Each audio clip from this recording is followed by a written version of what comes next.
من الشيطان الرجيم.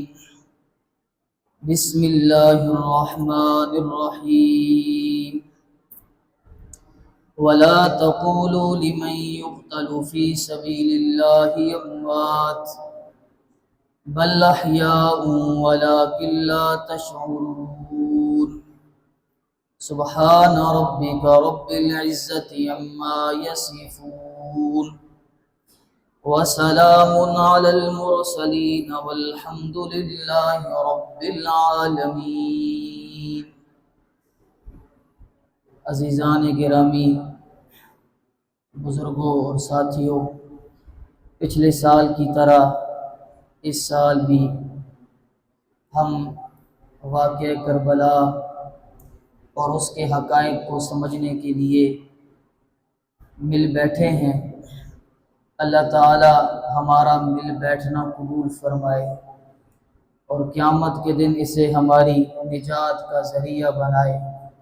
مجھے حق سچ کہنے کی توفیق عطا فرمائے اور پھر ہم سب کو اسے مان کر اس پر عمل کرنے کی توفیق عطا فرمائے. ایک چھوٹی سی گزارش سن لیجئے.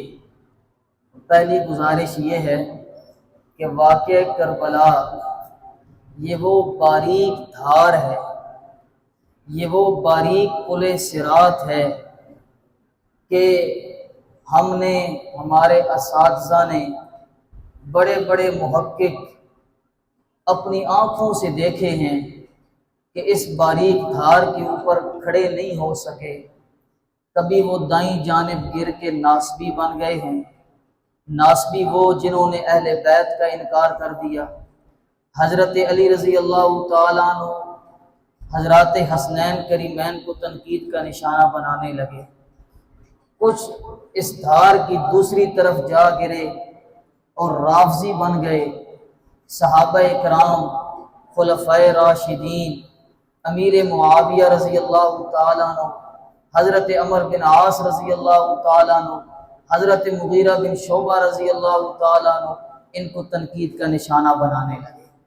لیکن میرے اور آپ کی جو اللہ کے قرآن نے مدح بیان کی ہے وہ کہا ہے جعلناکم امۃ وسطا، تمہیں درمیانی امت بنایا ہے، لتکونوا شہداء علی الناس، تاکہ تم گواہی دو. معلوم ہوا گواہی وہ آدمی دے گا جو درمیان میں رہے، جو نہ ناسبی بنے جو نہ رافضی بنے. جو درمیان میں رہے وہ کیا کرے گا؟ گواہی دے. تو یہ باریک دھار ہے، اس دھار کے اوپر آج ہم نے چلنا ہے. چلیں گے تب جب آپ اس گھڑی کی طرف نہیں دیکھیں گے. آپ اس گھڑی کی طرف دیکھیں گے تو پھر میری توجہ بھی خراب ہو جائے گی. آج گھڑیاں ساریاں ختم. پہلے بتا رہا ہوں، پچھلی دفعہ کی طرح انشاءاللہ بڑا دلچسپ عنوان ہوگا اور آپ بور نہیں ہوں، بشرطے کہ آپ نے ادھر نہ دیکھا تو پھر میری توجہ ادھر چلی جائے. دوسری بات یہ ہے، قابل غور ہے، جو آپ کے سامنے ذکر کرنی ہے کہ اس واقعہ کربلا کے پس منظر سے پہلے ایک بات بغور سمجھ لیجئے کہ صحابہ کرام رضوان اللہ تعالی علیہم اجمعین یہ وہ جماعت قدسیہ ہیں کہ ان کا ادب ہر مسلمان کے اوپر واجب ہے.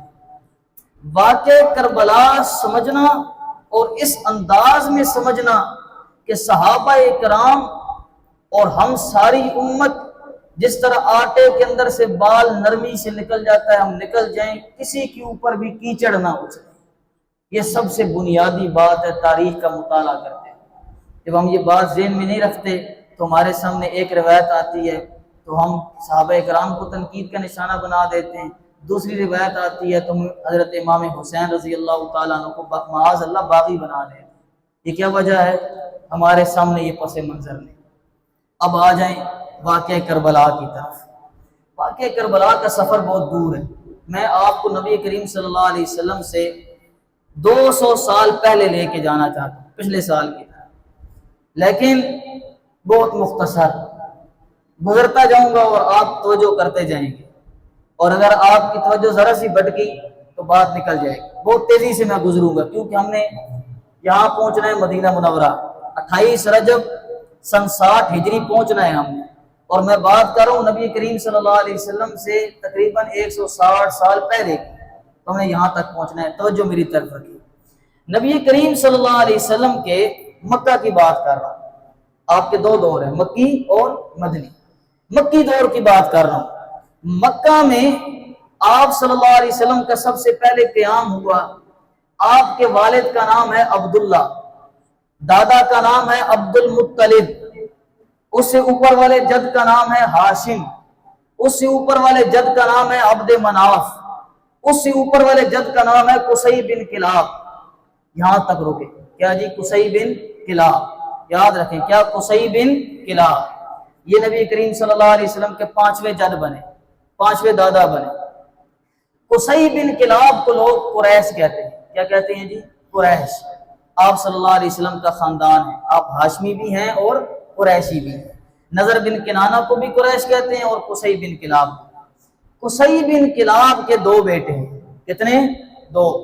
پہلے بیٹے کا نام ہے عبد الشمس پہلے بیٹے کا نام ہے ہاشم بن قصی بن کلاب. پہلے بیٹے کا نام ہے ہاشم. دوسرے چھوٹے کا نام ہے عبد الشمس. کیا نام ہے جی؟ عبد الشمس. ایک ہو گئے ہاشم، ایک ہو گئے عبد الشمس. ہاشم سے نبی علیہ السلام کا خاندان چلا، جسے ہم کیا کہتے ہیں؟ ہاشمی. کیا کہتے ہیں؟ ہاشمی. اور دوسری جانب عبد الشمس ہے، ان کے بیٹے ہیں امیہ. ان کے بیٹے کیا ہیں جی؟ امیہ. جن سے کیا چلا؟ بنو امیہ. کیا چلا؟ بنو امیہ. یہ 2 خاندان ہو گئے. پہلے خاندان کو ہم کیا کہہ رہے ہیں جی؟ ہاشمی. دوسرے خاندان کو کیا کہہ رہے ہیں؟ بنو امیہ. بنو بیٹے، امیہ کے بیٹے. ادھر بنو ہاشم، ادھر بنو امیہ. یہ پہلا خاندان ہے مکہ میں. اور یہ دونوں کیا ہیں؟ قریشی ہیں. اور ان دونوں کو عرب کے اوپر مقام حاصل ہے. یہ قریش کرش سے ہے، اور کرش کا معنی ہوتا ہے سمندری بڑی مچھلی. سمندری بڑی مچھلی جو باقی تمام مچھلیوں کو کھا جائے، غالب آ جائے. تو یہ قریش پورے عرب پر غالب تھے، اس لیے ان کو کیا کہتے تھے؟ قریش. کیا کہتے تھے جی؟ قریش. یہ جو 2 خاندان ہیں، بنو ہاشم، بنو امیہ. مولانا صاحب آگے آ جائیں.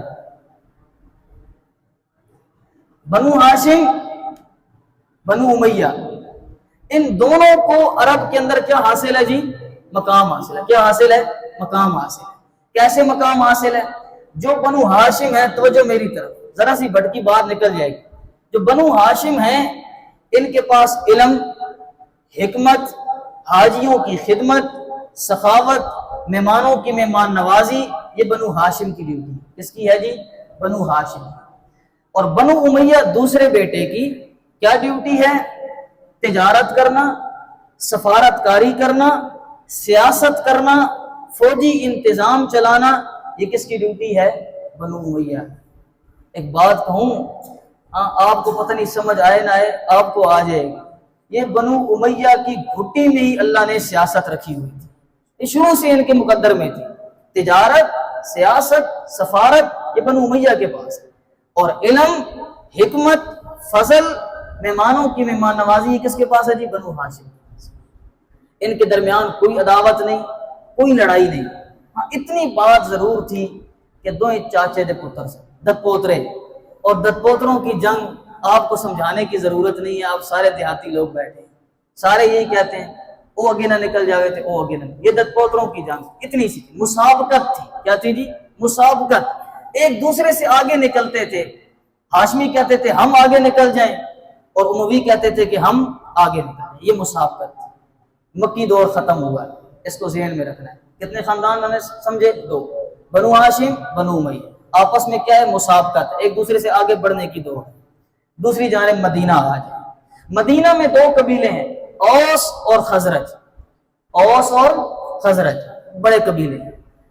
ان کے بھی آپس میں اسی طرح دت پوتروں والا رشتہ ہے اور اسی طرح جنگ بندی ہے. لیکن ہاشم اور امیہ لڑے نہیں، اوس اور خزرج لڑے، اور ہزاروں لوگ مارے گئے جنگ کے اندر، اور بڑا خون خرابہ نبی علیہ السلام سے پہلے. بڑی جنگ اور بڑی دشمنی تھی ان کی آپس میں. اب کیا ہوا؟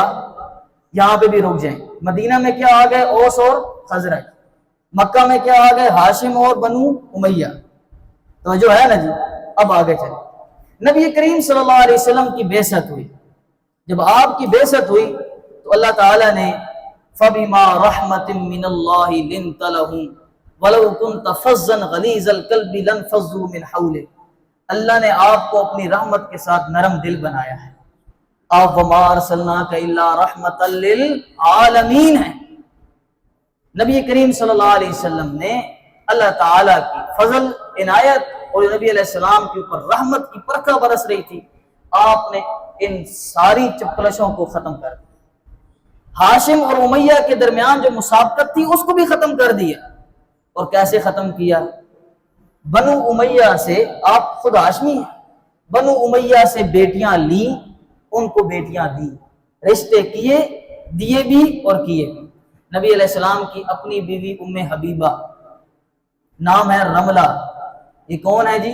حضرت سیدنا امیر معاویہ رضی اللہ تعالیٰ عنہ کی بہن، اور یہ کیا ہے؟ بنو امیہ سے۔ اور اپنی 3 بیٹیاں ام کلثوم، زینب، رقیہ، تینوں بیٹیاں، آگے تشریف لے آئے جی صاحب، آگے آ جائیں، تکیہ لا کے دو حدیث صاحب، تینوں بیٹیاں آپ تو جو ادھر رکھیں، زینب، ام کلثوم، رقیہ، کس کے عقد میں ہیں؟ بنو امیہ کے۔ کس کے عقد میں ہیں؟ بنو امیہ کے۔ تو رشتے لیے بھی دیے بھی۔ تو یہ پہلی مکہ میں 2 خاندانی چپکلش تھی، صرف مسابقت تھی، اس کو نبی علیہ السلام نے اپنی رحمت سے ختم کیا، ہاشم اور امیہ۔ کیسے؟ رشتے دیے بھی اور لیے بھی۔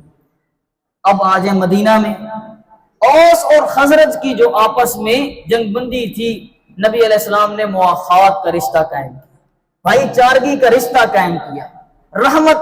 اللہ کا قرآن کیا کہہ رہا ہے؟ لو انفقت ما فی الارض جميعا ما الفت بین قلوبهم ولکن اللہ الف بینہم، اے میرے محبوب آپ ساری دنیا کے خزانے جمع کریں اور لٹا دیں کہ ان کے دلوں کے اندر محبت پیدا ہو جائے، کبھی آپ نہیں کر سکتے تھے، اللہ نے اپنی رحمت کے ساتھ ان کے دلوں کے اندر محبت پیدا کر دی۔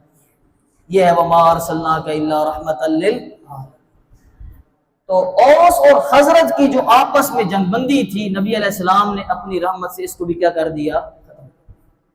مکی دور بھی، مدنی بھی، مکہ میں ہاشم اور امیہ اور مدینہ میں اوس اور خزرج، آپ صلی اللہ علیہ وسلم نے ختم کیا۔ لیکن اب ذرا توجہ، اب میں آ رہا ہوں کربلا کی طرف، لیکن یہ کمزور پوائنٹ تھے۔ یہ کیا تھے؟ کمزور پوائنٹ۔ پرانی دشمنی تو رہی تھی نا، اب کیا ہوا؟ یہودی، یاد رکھیے گا مکہ کے اندر کوئی منافق نہیں تھا، اللہ کے قرآن کا فیصلہ ہے، مکی زندگی میں، مکی صحابہ میں کوئی بھی منافق نہیں۔ منافق کہاں پہ آئے؟ مدینہ میں۔ کون تھے؟ یہودی اور عیسائی۔ کون تھے؟ اور میں اس پہ قرآن کا حوالہ پیش کروں گا، آپ کو کوئی تاریخ کا حوالہ پیش کرے، میں قرآن کا حوالہ، 11واں پارہ ہے، 2 صفحہ ہے، اور اس کی دوسری لائن ہے وَمِمَّنْ حَوْلَكُمْ مِنَ الْأَعْرَابِ مُنَافِقُونَ وَمِنْ أَهْلِ الْمَدِينَةِ مَرَدُوا عَلَى النِّفَاقِ۔ اے میرے محبوب صلی اللہ علیہ وسلم، یہ جو مدینہ کے اطراف میں عرابی ہیں، ان کے اندر نفاق کی بیماری پائی جائے گی، یا جو مدینہ شہر کے یہود و نصارہ ہیں، ان کے اندر نفاق کی بیماری پائی جائے گی۔ سمجھ گئے جی؟ اب کیا ہوا؟ ان منافقین نے نبی علیہ السلام کی زندگی میں اس اتحاد کو توڑنے کے لیے حملے کی۔ پہلا حملہ غزوہ بنی المستلق کے موقع پر، کنویں مریسی، ایک کنواں ہے، وہاں پر صحابہ کرام پانی پینے کے لیے رکے۔ حضرت عمر رضی اللہ تعالیٰ عنہ کا غلام جہجا، حضرت عمر رضی اللہ تعالیٰ عنہ کا غلام ہے، یہ پانی بھرنے کے لیے گئے۔ دوسری جانب ایک انصار کے حلیف تھے جن کا نام ہے سنان الجہنی، ان کی آپس میں تو میں ہو گئی۔ انسان تھے، ہو سکتی ہے کہ نہیں ہو سکتی؟ ہو گئی۔ یہاں نمازیوں کی ہو جاتی ہے، کوئی روک سکتا ہے؟ کوئی نہیں روک سکتا، تو ہو گئی تو میں۔ اب کیا ہوا؟ حضرت عمر رضی اللہ تعالیٰ عنہ کا غلام حضرت عمر کی طبیعت والا تھا، لات ماری پیٹ میں، اور سنان الجہنی نیچے گر گئے، نیچے گرے۔ اب یہ بات جب پتہ چلی نا، بات دب جاتی، لیکن جب عبداللہ ابن ابی کو پتہ چلی، اس نے بکواس کیے، اور وہ بکواس، اللہ اکبر، کہتا ہے سم من قلبک یأکلک، اپنے کتے کو موٹا کرو گے تو کل وہ تمہیں ہی کھا جائے گا. یہ بکواس کرنے لگا. یہی الفاظ انشاءاللہ ہم آگے نقل کریں گے کن کن لوگوں نے کہ معاذ اللہ یہ اس نے لفظ بولے. اور یہاں پر لئن رجعنا الی المدینہ لیخرجن الاعز من الاذل، جب ہم مدینہ جائیں گے تو ہم ان ذلیل لوگوں کو معاذ اللہ مدینہ سے نکال دیں گے. اب کیا ہوا، جب یہ بات چلی تو ادھر سے حضرت عمر رضی اللہ تعالیٰ عنہ کا جو غلام تھا جہجہ، اس نے آواز دی یا للمہاجرین، مہاجرین آ جاؤ، مسئلہ بگڑ گیا. ادھر سے سنان الجونی نے آواز دی یا للانصار، انصار آ جاؤ. آپس میں تلواریں نکل کھڑی. یہ کس نے کی؟ یہ پہلا حملہ تھا عبداللہ ابن ابی منافق. اس نے یہ چال چلی کہ یہ معاملہ ختم نہ ہو جائے، اس کو بھڑکایا جائے اور بکواس کرنے لگا. یہ پہلا حملہ تھا. دوسرا حملہ، اوس اور خزرج کے چند لوگ ایک وادی میں بیٹھے ہوئے ہیں اور وہاں بیٹھ کے باتیں کر رہے ہیں. باتیں ومعہما یہودی جالس، ان کے درمیان ایک یہودی تھا. کون تھا؟ یہودی. اونچا بولے، کون تھا؟ یہودی. عبداللہ ابن ابی بھی کون تھا؟ یہودی. یہ یہودی چلتے جائیں گے آگے اور آج تک چلتے ہوئے آئیں گے. یاد کے رہنا، کون تھا؟ یہودی. یہ یہودی لفظ یاد رکھنا. یہودی بیٹھا ہوا تھا. جب اس نے دیکھا یہ تو آپس میں بیٹھے ہوئے ہیں، اس سے برداشت نہ ہوا. رحماء بینہم، آج بھی یہودی سے برداشت نہیں ہوتا، اس وقت بھی یہودی سے برداشت نہیں ہوا. تو یذکر ایامہما، وہ لڑائی کے دن یاد کرنے لگا.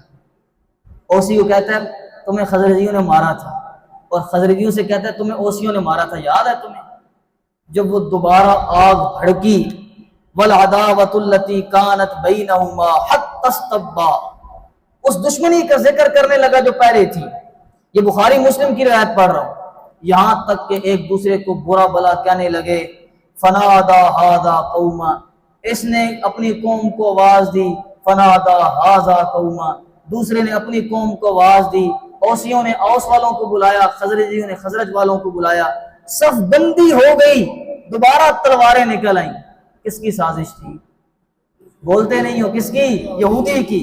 نبی علیہ السلام آئے اور فرمایا ابی داول جاہلیتی وانا بین اظہرکم، اور تم جاہلیت کی باتیں آج بھی کر رہے ہو اور میں تمہارے اندر موجود ہوں. نبی علیہ السلام نے اپنی رحمت سے پھر اس جنگ کو ختم کر دیا. اپنی رحمت سے پھر اس جنگ کو کیا کر دیا؟ اب آ جاؤ تیسرا حملہ. حضرت اسامہ بن زید، نبی کریم صلی اللہ علیہ وسلم کے منہ بولے بیٹے زید کے بیٹے. تو نبی علیہ السلام کے منہ بولے کا رشتہ ختم ہو گیا، لیکن پوتے بنتے ہیں اور نبی علیہ السلام بڑا ان سے پیار کرتے ہیں، بڑا پیار. بخاری کی روایت ہے انت احب الناس الی بعد فاطمہ، اے اسامہ فاطمہ کے بعد سب سے زیادہ محبوب مجھے تو ہے. زید سے بھی بڑا پیار کرتے تھے نبی علیہ السلام. ان کا لقب تھا بالحب ابن الحب، محبت کرنے والا، جس سے محبت کی اور پھر اس کا بیٹے سے بھی محبت کی جا رہی ہے. یہ اسامہ ہے.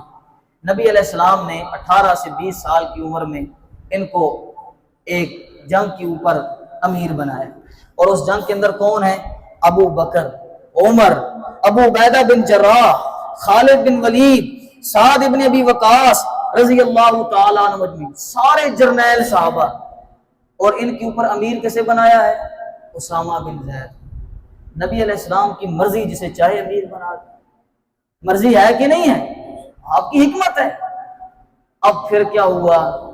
طعن فی امارتہ، اب یہ لوگ پھر اٹھے، مہاجرین کے پاس آتے، کہتے دیکھو نا تمہارے اوپر بچے کو امیر بنا دیا گیا ہے. انصار سے کہتے دیکھو نا ایک بچہ ہے ابو عبیدہ بن جراح پر امیر بنا دیا گیا ہے. پھر انہوں نے، اور یہ اتنا سخت معاملہ ہوا کہ نبی علیہ السلام نے مسجد نبوی کے اندر محفل بلائی، اور نبی علیہ السلام نے اس مسئلے کو حل کیا اور فرمایا کہ نبی کے فیصلے کا احترام کیا، نبی تمہارے اندر موجود ہے. یہ حملہ ہوا. اب آگے آ جائیں، یہ رکے نہیں. اب نبی علیہ السلام اپنی رحمت سے تو یہ حملے ختم کرتے ہوئے جا رہے ہیں. جب آپ صلی اللہ علیہ وسلم کی ہو گئی وفات، اس کے بعد اب انہوں نے حملے شروع کیے. پہلا حملہ سقیفہ بنی سعد کے اندر ہوا. کیا تھا کہ صحابہ اکرام یعنی کہ حضرت علی رضی اللہ تعالیٰ عنہ، حضرت عباس اور دیگر آپ کے اقربا اہل بیت، جب آپ صلی اللہ علیہ وسلم فوت ہوئے، حضرت ابو بکر و عمر بھی وہاں مدینہ میں موجود ہیں۔ کہاں موجود ہیں؟ مدینہ میں۔ گئے کب؟ بتاتا ہوں۔ جب مدینہ میں موجود ہیں تو ان لوگوں نے فائدہ اٹھایا، نبی علیہ السلام چلے گئے، اب ہم کیا کرتے ہیں کہ ان کے آپس میں پھوٹ ڈالتے ہیں۔ ابو عبیدہ بن جراح بڑے جری صحابی، بڑے دلیر صحابی ہیں اور خزرج کے امیر بھی ہیں، انصار پورا ان کو اپنا امیر مانتا ہے۔ ان کی ابو عبیدہ بن جراح تھے نا جی، یہ سعد بن عبادہ تھے، کسی کو کوئی ذہن میں بات ہے؟ سعد بن عبادہ تھے، ابو عبیدہ بن جراح نہیں، سعد بن عبادہ، بڑے جرنیل صحابی۔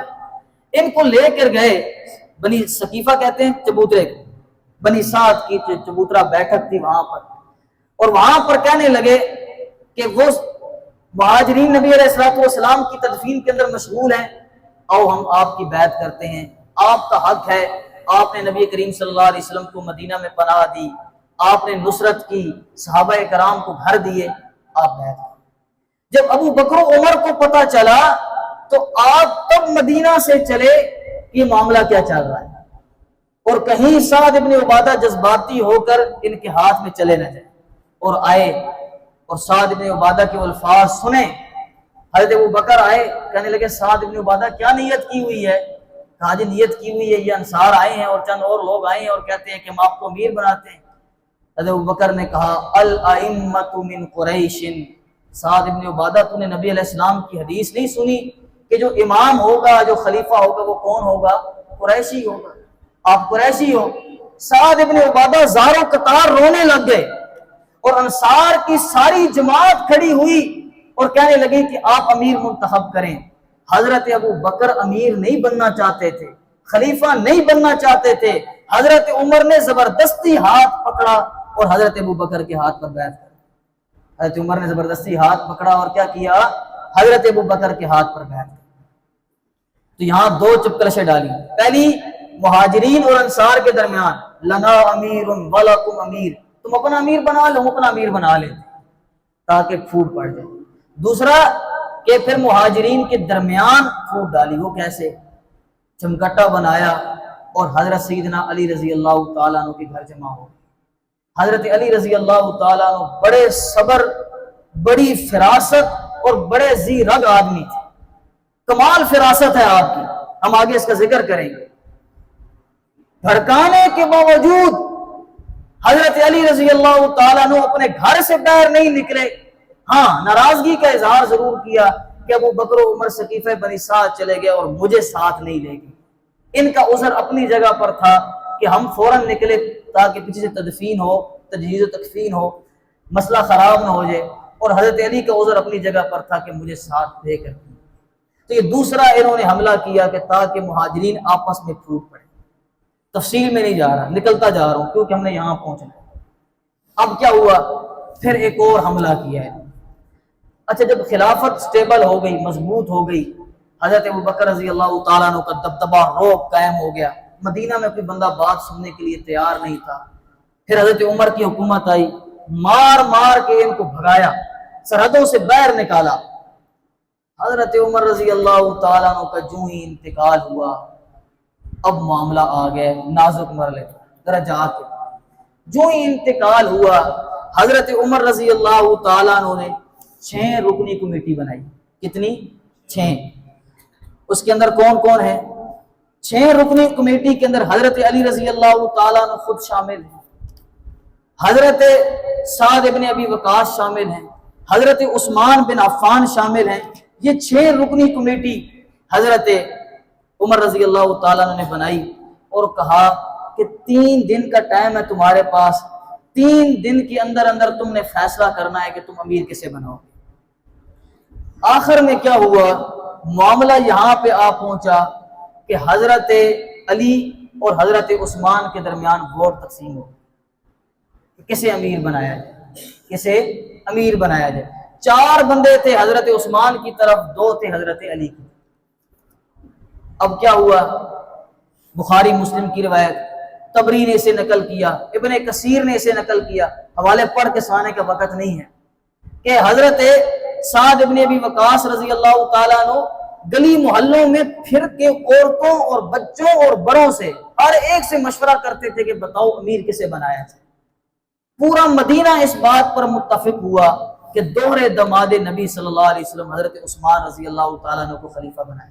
حضرت علی رضی اللہ تعالیٰ عنہ نے مسجد میں حضرت عثمان رضی اللہ تعالیٰ عنہ کے ہاتھ پر بیعت، تو یہ بیعت ہو گئی۔ حضرت عثمان کون ہے؟ بنو امیہ سے۔ کون ہے جی؟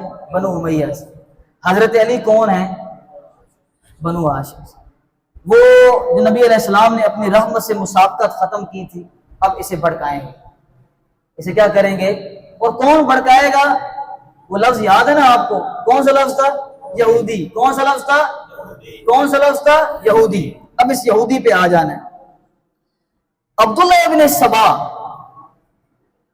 یہ وہ پہلا شخص ہے جس نے اس چپکلش کو دوبارہ زندہ کرنے کے لیے کردار ادا کیا، اور یہ ایسا آدمی تھا کہ سب سے پہلے مدینہ آیا۔ کہاں آیا؟ اور اس کے عقیدے کیا ہیں وہ آپ سنیں گے، اور آپ نے فیصلہ کرنا ہے کہ آج کے دور میں عبداللہ ابن سبا والے عقیدے کس کے؟ میں نہیں بتاؤں گا، کس نے فیصلہ کرنا ہے؟ آپ نے فیصلہ کرنا۔ تبری سے روایت پڑھ رہا ہوں۔ اس نے اس موقع کو غنیمت جانا، اور یہ اصلاً یہودی تھا۔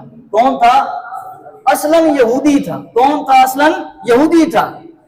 اس نے 3 دعوے کیے۔ کتنے؟ 3۔ پہلا دعویٰ، عثمان رضی اللہ تعالیٰ عنہ نے خلافت کو چھین لیا ہے، حق حضرت علی کا تھا۔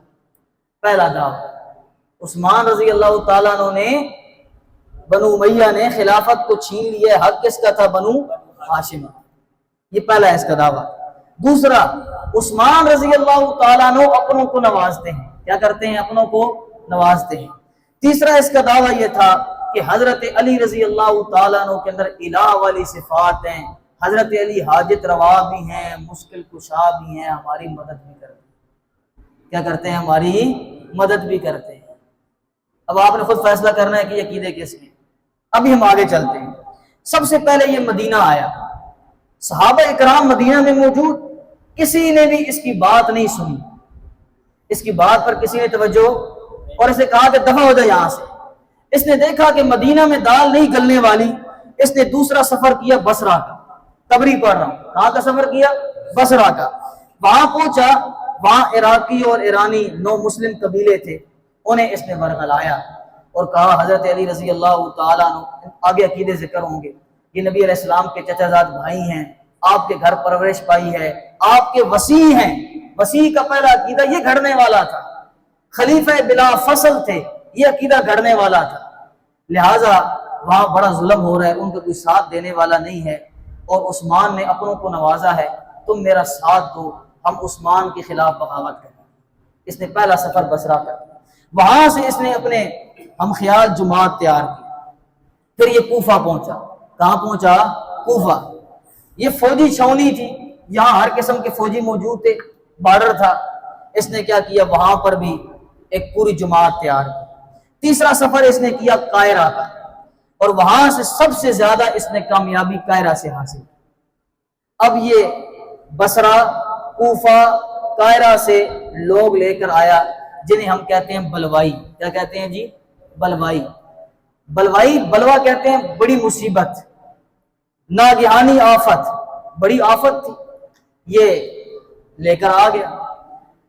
تاریخ تبری کہتی ہے کہ، اور ابن سعد، ابن عساکر، لسان المیزان، ابن تیمیہ کی منہاج السنہ، امام ابن ذہبی کی میزان الاعتدال، اور امام ابن عبد البر کی استیعاب، ان تمام کتابوں نے عبداللہ ابن سبا کی وہ تاریخ لکھی اور عقیدے لکھے۔ ابن عساکر کہتے ہیں کہ حضرت علی رضی اللہ تعالیٰ عنہ کی مبارکہ امیز تعریف کرنے والا سب سے پہلے یہ عبداللہ ابن سبا تھا۔ ابن حجر کہتے ہیں حضرت علی کو معبود و حاجت روا کہتا تھا، اور آپ کو غلو دیتا تھا۔ آج بھی غلو دیتے ہیں کہ نہیں؟ ٹی وی میں بیٹھ کے کہتے ہیں انبیاء سے بھی افضل کون ہے؟ حضرت علی۔ کہہ رہے ہوتے ہیں کہ نہیں کہہ رہے ہوتے؟ یہ تیسرا، امام ابن تیمیہ منہاج السنہ میں کہتے ہیں اول من اظہر القول بامامت علی، یہ پہلا وہ آدمی تھا جس نے حضرت علی رضی اللہ تعالیٰ عنہ کی امامت، جو امامت کا عقیدہ ہے کہ امامت منصوص ہے اور 12 امام آگے چلے، یہ امامت کا سب سے پہلے عقیدہ گھڑنے والا عبداللہ ابن سبا تھا۔ اور یہ کون تھا؟ یہودی تھا۔ اور وَأَنَّهُ وَصِيُّ النَّبِيِّ صلی اللہ علیہ وسلم، اور اس نے سب سے پہلے یہ عقیدہ گھڑا کہ حضرت علی رضی اللہ تعالیٰ عنہ وصی رسول اللہ ہے، آپ نے ان کی وصیت کی ہے۔ آج تک اذانوں میں سنتے ہو 3 ٹائم کے نہیں سنتے، اشہد ان امیر المؤمنین علی ولی اللہ وصی رسول اللہ وخلیفتہ بلا فصل، سنتے ہو کہ نہیں سنتے؟ یہ کون عقیدہ بنا رہا ہے سب سے پہلے؟ یہودی عبداللہ ابن سبا۔ آگے چلیں، امام ذہبی کیا کہتے ہیں؟ عبداللہ ابن سبا رافضی تھا، غالی تھا، اور اس نے کہا کہ حضرت علی رضی اللہ تعالیٰ عنہ کو نبوت ملنی تھی، جبرائیل نے بھول کے نبی علیہ السلام کو۔ یہی بات اصول کافی لکھے، یہی بات ملا باقر مجلسی لکھے جلال العیون میں، تو ہم کہتے ہیں کہ یہ ہمارے بھائی ہیں۔ یہ کون گھڑ رہا ہے سب سے پہلے عقیدہ؟ عبداللہ ابن سبا۔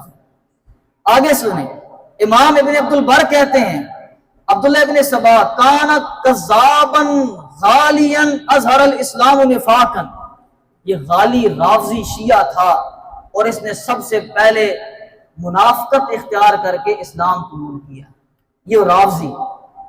اور وکان یقول بوصیت علی، اور کہتا تھا کہ حضرت علی وصی رسول اللہ ہیں، ویکذب علی اللہ وعلی رسولہ، اللہ پر اور اللہ کے رسول پر یہ جھوٹ بولتا تھا۔ یہ کون تھا؟ عبداللہ ابن سبا، یہودی۔ اس نے کیا کیا؟ یہ اعتراضات لے کر آ گیا، اور یہ اکیلا نہیں آیا، اس کا ساتھ دینے والا ایک اور بھی تھا۔ وہ بھی کن کا ہیرو ہے؟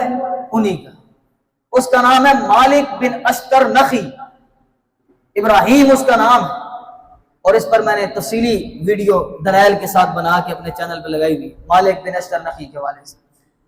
اس نے کیا کیا؟ اس کو حضرت علی رضی اللہ، حضرت عثمان رضی اللہ تعالیٰ عنہ نے جلا وطن کیا تھا، اب یہ بھی آ گئی۔ جب یہ آیا اب عبداللہ ابن سبا کو لے کر، اور ان کے وہی اعتراضات تھے، اب اعتراضات کا تحقیقی جائزہ ہم یہاں نہیں لے سکتے کیونکہ ہم نے یہاں پہنچنا ہے اور وقت بہت نکل جائے گا، پھر آپ تھک جاتے ہیں۔ مالک بن اشتر نخی کے ساتھ یہ عبداللہ ابن سبا آیا۔ حضرت عثمان کے خلاف یہ بغاوت کیوں ہوئی؟ کبھی سوچا ہے آپ نے؟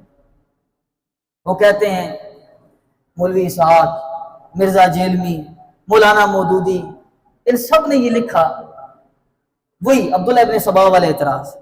عثمان اقربا پرور تھے، عثمان بیت المال کے اندر صحیح سے تصرف نہیں کرتے تھے، عثمان اپنوں کو نوازتے تھے۔ اللہ، دل کرتا یہی اس کا تفصیلی جائزہ لیا جائے۔ یہ سب سے پہلے اعتراض کرنے والا کون تھا؟ عبداللہ ابن سبا تھا۔ میں بتاتا ہوں حقیقی بغاوت کے اسباب کیا تھے۔ حقیقی اسباب یہ نہیں تھے جو آپ نہیں ڈھونڈ سکے، ہم بتاتے ہیں آپ کو، اور اس کو امام ابن کثیر نے لکھا، امام طبری نے لکھا۔ اگر تاریخ پڑھی جائے تو لکھا انہوں نے کہ حضرت عثمان رضی اللہ تعالیٰ عنہ کے اندر 3 باتیں تھیں۔ سب سے پہلی بات یہ تھی کہ آپ نہایت نرم طبیعت کے انسان تھے۔ دوسری بات یہ تھی کہ آپ کہتے تھے کہ سب کو ساتھ لے کر چلو، اور تیسری بات یہ تھی کہ حضرت علی رضی اللہ تعالیٰ عنہ آئے اور آپ سے کہنے لگے کہ اے عثمان، یہ بلوائی دندراتے پھرتے ہیں، آپ اجازت دیں ہم اقدام کرتے ہیں۔ کون آئے؟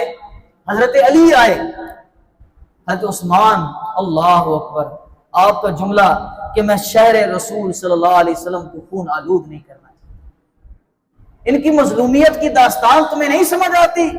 فوج ان کے پاس، دارالخلافہ ان کے پاس، حضرت علی جیسے غیور مجاہد ان کے پاس، صحابہ کی نفری ان کے پاس، لیکن سب کچھ لٹائے جا رہے ہیں اور کہتے ہیں میں شہر رسول کو خون آلود نہیں ہونا۔ اس سے بڑا بھی کوئی مظلوم ہو سکتا ہے؟ اب مالک بن اشتر نخی اور یہ دونوں آئے، اور مالک بن اشتر نخی، ایک جملہ سن لیں، تاریخ ابن کثیر کا ایک جملہ آپ کے لیے کافی ہے۔ کہنے لگا کہ حضرت علی رضی اللہ تعالیٰ عنہ نے جب خلافت قائم ہوئی تو آپ نے سب سے پہلے بصرہ کا گورنر بنایا حضرت عبداللہ ابن عباس. کس کو؟ حضرت عبداللہ ابن عباس. اور حضرت عبداللہ ابن عباس حضرت علی کے کیا لگتے ہیں؟ کزن لگتے ہیں. عباس حضرت علی کے کیا ہیں؟ چچا ہیں. کیا ہیں؟ چچا ہیں. چچا کے بیٹے دت پوترے، چچا کے بیٹے عبداللہ.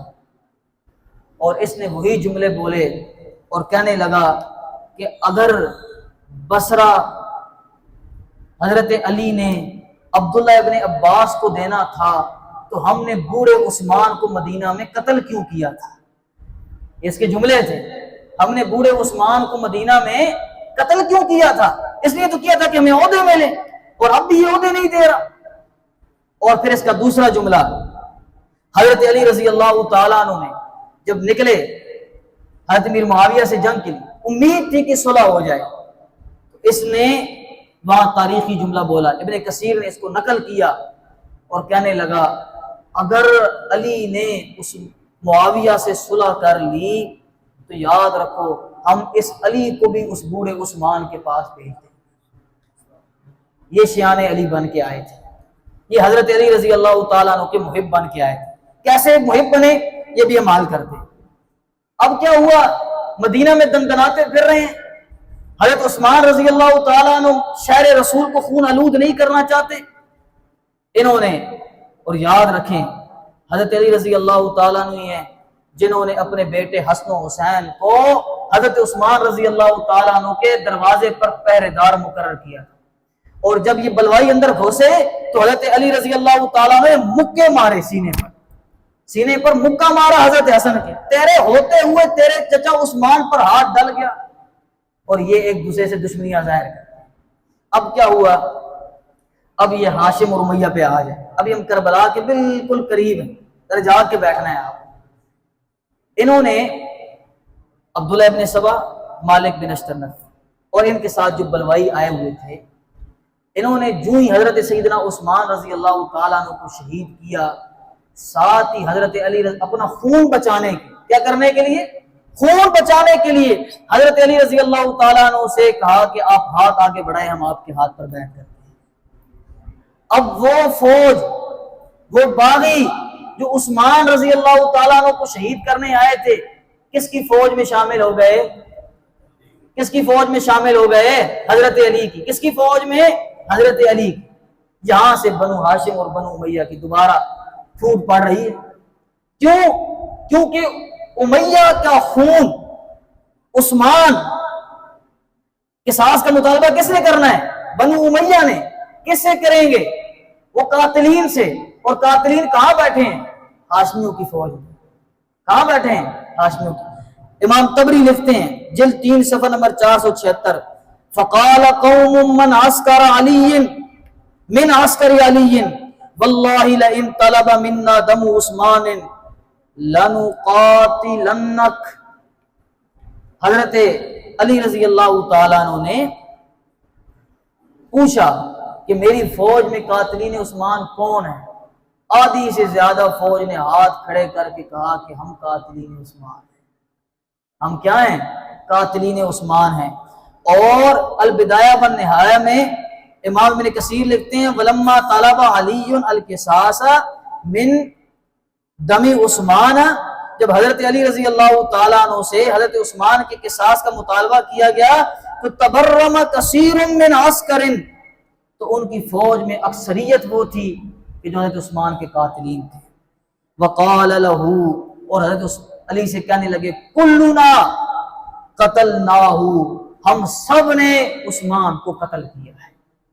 اور حضرت علی سے کہنے لگے اگر آپ نے ہم سے قصاص کا مطالبہ کیا تو لنقاتلنک، ہم آپ سے بھی لڑیں گے. ہم کیا کریں گے؟ آپ، یہ شیان علی تھے. یہ کون تھے؟ شیان علی تھے. ہم آپ سے بھی لڑیں گے. حضرت علی کی فوج میں یہ لوگ شامل، ہم آپ سے بھی لڑیں گے. اور قالوا نحن قتلناہ، کہنے لگے ہم نے عثمان کو قتل کیا. اب سیدنا معاویہ رضی اللہ تعالیٰ عنہ ادھر شام بیٹھے ہوں. آپ کو پتا چلا ادھر سے مدینہ میں اما عائشہ صدیقہ، حضرت طلحہ، حضرت زبیر، بڑے بڑے صاحب، طلحہ زبیر وہ ہیں نبی علیہ السلام نے نام لے کر جنتی ہونے کی بشارت دی. حضرت اما عائشہ وہ ہیں کہ جن کا جنتی ہونا منصوص من اللہ ہے. حضرت علی سے جب قصاص کا مطالبہ کرنے لگے، حضرت علی کہنے لگے میں جو قصاص دوں تو میری فوج ہی ختم ہو جاتی، لہٰذا میری رائے یہ ہے کہ میری حکومت سٹیبل ہونے دو، پوری قائم ہو جائے گی، اس کے بعد میں ان کو پکڑ پکڑ کے ماروں گا. حضرت طلحہ، زبیر، اما عائشہ صدیقہ اور حضرت امیر معاویہ رضی اللہ تعالی عنہم اجمعین، ان سب کی یہ رائے تھی کہ ابھی قصاص لیا جائے ورنہ یہ دشمنی آگے بڑھ جائے. بڑی دشمنی آگے کی نہیں بڑھی، بڑی بڑی، اور اسی دشمنی کے ثمر آگے نکلے. اور انشاءاللہ میں جو بیان کر رہا ہوں ہم اسے سارے صحابہ کو یوں نکالتے جائیں گے جس طرح بال نکلتا ہے آٹے سے. کسی صحابی پر ہم کوئی بلیم نہیں آنے دیں گے. ہاں جن کا بلیم ہے جو اپنے آپ کو چھپاتے ہیں ان کو انشاءاللہ ننگا کر کے چھوڑیں. اب کیا ہوا، یہ دوبارہ عداوت پھوٹنے لگی. جو نوجوان طبقہ تھا بنو امیہ کا، جو حضرت امیر معاویہ کے بعد جن کے پاس حکومت آئی، وہ تو نہیں جانتے تھے کہ کیا مقام ہے. انہوں نے تو مطالبہ کرنا تھا عثمان کے خون کا.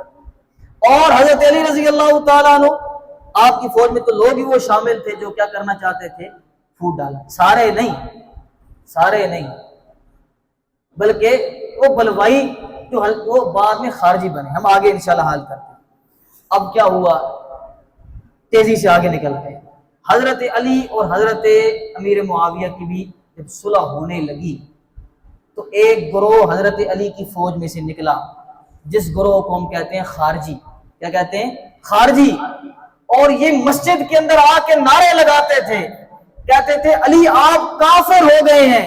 کیوں؟ کیونکہ آپ نے ایک انسان کو حکم مان کے امیر معاویہ سے صلح کا فیصلہ کیا. کسے حکم مانا تھا؟ ابو موسیٰ اشعری کو اور ادھر سے عمر بن عاص. تو کیا کہنے لگے؟ آپ کافر ہیں. حضرت علی کے فوجی کہنے لگے آپ کافر ہیں. اور حضرت علی کو شہید کرنے والا ابن ملجم کون تھا؟ خارجی. حضرت علی کی فوج کا پہلے رکن تھا. اور پھر اس نے جب دیکھا کہ یہ صلح ہو گئی تو پھر مسلمان متحد ہو جائیں گے، لہذا اس صلح کو ختم کرو. اور حضرت علی رضی اللہ تعالیٰ عنہ کو اس نے شہید کر دیا. اسی دن حضرت امیر معاویہ پر بھی حملہ ہونا تھا لیکن آپ عذر کی وجہ سے مسجد میں نہیں آ سکتے. اب آگے چلتے جائیں، تفصیل کا وقت نہیں، میں گزارتا جا رہا ہوں. آپ ان کا پھر حملہ، پھر حضرت حسن رضی اللہ تعالیٰ عنہ نے بیعت کی. حضرت علی فوت ہوئے، انہوں نے فوراً ہاتھ آگے کیا، نوجوان لڑکا ہے، گرم خون ہے، ہم اسے اپنی مرضی سے استعمال کریں. بیعت کی حضرت حسن سے، آپ مستحق ہیں. بیعت کرنے کے بعد کہنے لگے، مولانا صاحب آگے تشریف، بیعت کی اور مقصد کیا تھا؟ گرم خون ہے، اپنے مقصد میں استعمال کریں گے. لیکن حضرت حسن رضی اللہ تعالیٰ عنہ اسی صابر و شاکر باپ علی کا بیٹا،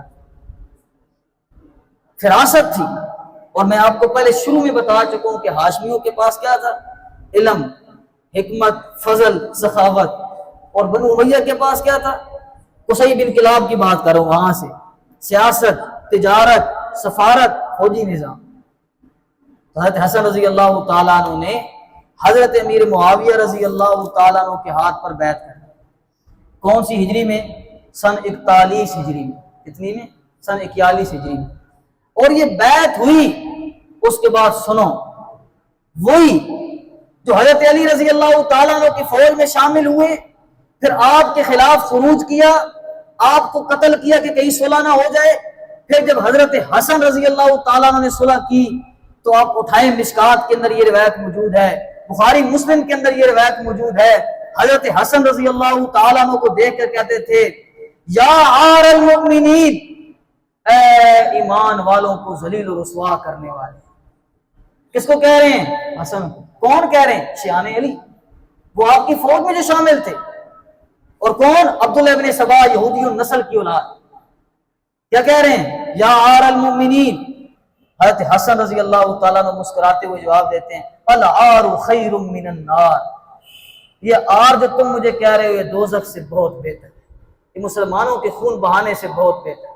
اور یا مذل المؤمنین، اے ایمان والوں کو ذلیل کر، یہ لقب دیتے کون؟ شیعہ۔ ان کو پھر ہضم نہیں ہوا کہ پھر یہ صلح ہو جائے، لیکن صلح ہو گئی۔ حضرت امیر معاویہ رضی اللہ تعالیٰ عنہ کے پاس خلافت آ گئی، 20 سال آپ کی خلافت رہی۔ اور یہ ایک علمی بحث ہے کہ حضرت امیر معاویہ رضی اللہ تعالیٰ عنہ خلیفہ ہیں یا ملک ہیں، خلیفہ ہیں یا ملک۔ اب اس تفصیل میں نہیں جاتے، انشاءاللہ جو میں اس پہ رسالہ لکھ رہا ہوں اس کے اندر میں اس تفصیل کو ذکر کروں گا۔ میری رائے میں حضرت سیدنا امیر معاویہ رضی اللہ تعالیٰ عنہ پہلے ملک نہیں ہیں، یہ خلیفہ ہے، جیسے حضرت ابو بکر و عمر عثمان و علی خلیفہ ہیں۔ کیوں؟ کیونکہ خلافت سب سے پہلے کس کے پاس آئی؟ ابو بکر کے پاس۔ آپ نے کس کو سپرد کی؟ عمر۔ عمر رضی اللہ تعالیٰ عنہ کے بعد کس کے سپرد کی گئی؟ عثمان۔ حضرت عثمان رضی اللہ تعالیٰ عنہ کے بعد کس کے سپرد کی گئی؟ حضرت علی۔ حضرت علی کے بعد کس کے سپرد کی گئی؟ حضرت حسن۔ حضرت حسن کے بعد کس کے سپرد کی گئی؟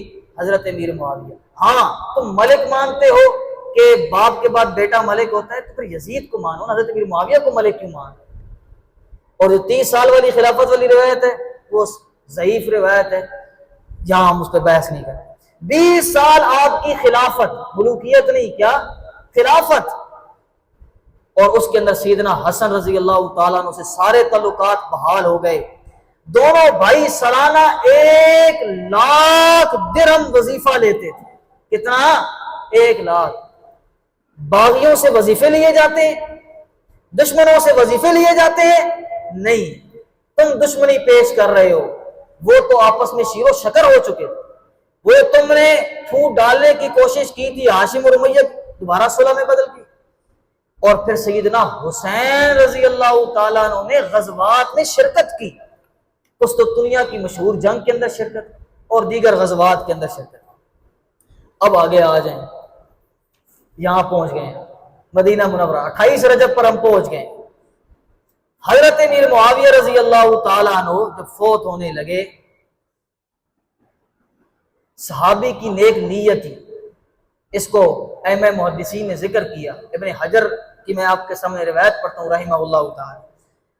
حضرت امیر معاویہ رضی اللہ تعالیٰ عنہ نے مشورہ کیا اپنے لوگوں سے کہ کیا کیا جائے۔ ممکن ہے کہ یہ پھوٹ دوبارہ پانی کا، ممکن ہے کہ یہ پھوٹ دوبارہ پڑ جائے، تو آپ کو لوگوں نے مشورہ دیا کہ آپ اپنے بیٹے یزید کو خلیفہ بنا، اور اس سے فائدہ کیا حاصل ہوگا؟ فائدہ یہ ہوگا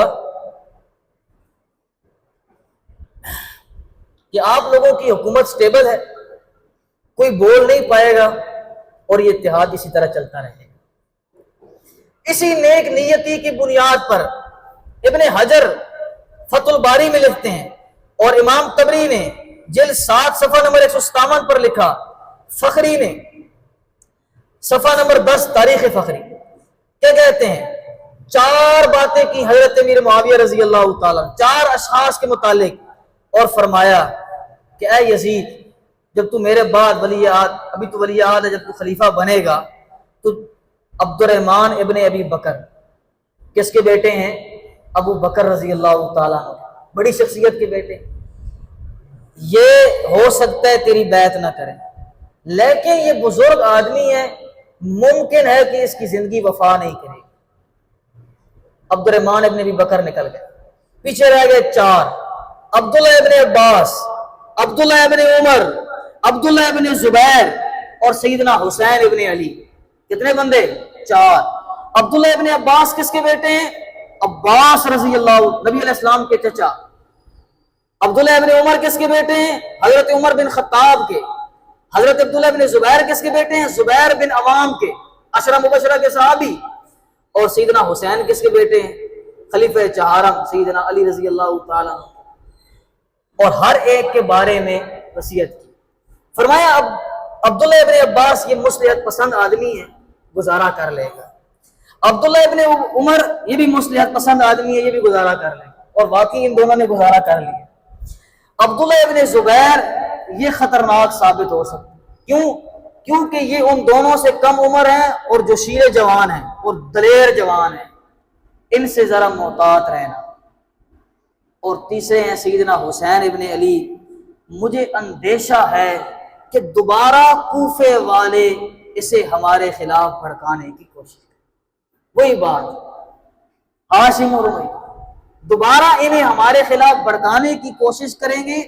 یاد رکھنا یزید، ان سے درگزر کرنا، صلح کی کوشش کرنا، یہ رسول صلی اللہ علیہ وسلم کے رشتہ دار قرابت دار ہیں اور رسول اکرم صلی اللہ علیہ وسلم کو سب سے زیادہ عزیز ہے۔ کس کی حیثیت ہے؟ حضرت سیدنا امیر معاویہ رضی اللہ تعالیٰ، صحابی کی نیک نیتی پر شک نہیں۔ اب کیا ہوا؟ 28 رجب 60 ہجری، حضرت امیر معاویہ رضی اللہ تعالیٰ عنہ نے اپنی وفات سے 4 سال پہلے ولی عہدی کی بیعت لینے لگ پڑے تھے، اور اس وقت مدینہ کے اندر حضرت حسین نے بیعت نہیں کی۔ حضرت امیر معاویہ رضی اللہ تعالیٰ عنہ نے ایک جملہ نہیں بولا اور خاموشی اختیار کی۔ ادب، حضرت حسین رضی اللہ تعالیٰ عنہ کا کیا تھا؟ ادب تھا۔ اب کیا ہوا؟ ولید بن عتبہ گورنر مدینہ تھا، اس نے بلایا حضرت حسین رضی اللہ تعالیٰ عنہ کو، کہا کہ بیعت، اور مروان بن حکم سے مشورہ کیا۔ مروان بن حکم نے کہا بیعت کرتے ہیں، ٹھیک ہے، نہیں تو گردن اڑا دے۔ ولید بن عتبہ کے الفاظ سنیں، واللہ لئن القى الله بذنوبي جميعا احب الي من القى بدم الحسین، کہنے لگے کہ میں اللہ کے سامنے ساری انسانیت کے گناہ لے کے چلا جاؤں، مجھے کوئی پریشانی نہیں ہے، لیکن میں رسول اللہ صلی اللہ علیہ وسلم کے نواسے کا خون لے کے جاؤں، یہ مجھے برداشت نہیں، یہ قابل قبول نہیں ہے۔ ساری دنیا کے گناہ میرے سپرد کر دیے، کوئی بات نہیں، اللہ معاف کر دے گا، نواسے رسول کی بات نہ کرو۔ نرمی برتی۔ حضرت حسین رضی اللہ تعالیٰ نے موقع کا فائدہ اٹھایا اور راتوں رات 28 رجب کو آپ یا 3 شعبان، دونوں روایتیں، آپ مدینہ سے مکہ مکرمہ سفر کر کے آئے۔ مدینہ سے کہاں پہنچ گئے جی؟ مکہ مکرمہ۔ یہ نقشہ اس لیے بنایا کہ آج کل بڑا رولا چل رہا ہے، گوگل میپ پہ لوگوں نے نقشے بنا کے تاریخ کو مسخ کرنے کی کوشش کی۔ یہ سارے وہ مقام ہیں جو مورخین نے ذکر کی، ہر ایک کے اوپر حوالے موجود ہیں۔ اب کیا ہوا؟ مکہ مکرمہ پہنچے۔ جب حضرت حسین رضی اللہ تعالیٰ عنہ مکہ مکرمہ آئے تو 10 رمضان کو، 28 رجب کو وہاں سے مدینہ سے چلے، اور جب آپ رمضان کے اندر قیام کی، 10 رمضان کو کوفیوں کا پہلا خطا ہے۔ کس کا آیا؟ کوفیوں کا۔ کون تھے؟ شیعان علی۔ روایتیں ہم پڑھیں گے، کون تھے؟ شیعان علی، وہی جو حضرت علی رضی اللہ تعالیٰ عنہ پر تہمتیں لگا رہے تھے، پھر حضرت حسن رضی اللہ تعالیٰ عنہ کو شہید کیا، پھر اب حضرت حسین رضی اللہ تعالیٰ عنہ کی درپے ہیں، تاکہ مسلمانوں کے درمیان اتحاد نہ ہو۔ اتحاد ہوگا تو پھر 20 سال حضرت امیر معاویہ نے ہماری گردنیں اڑائیں۔ ان کو عیسائیوں اور یہودیوں کو یہی تو دکھ ہے، اور یہ سارا کہاں سے چلتا ہوا آ رہا ہے؟ بھول تو نہیں گئے؟ عبداللہ ابن سبا یہودی۔ کون؟ یہودی۔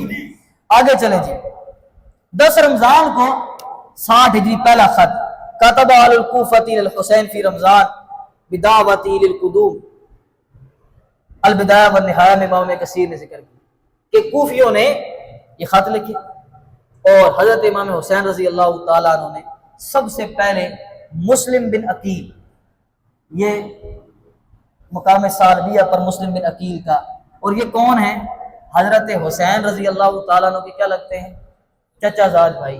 حضرت علی کے بڑے بیٹے ہیں، بڑے بھائی ہیں عقیل، عقیل کے بیٹے ہیں مسلم، بڑے قابل اعتماد ساتھی تھے۔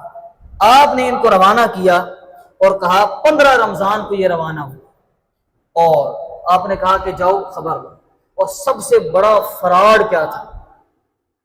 فراڈ، بڑا فریب یہ تھا کہ 3 نامور شخصیات سے خط لکھوائے۔ کن سے؟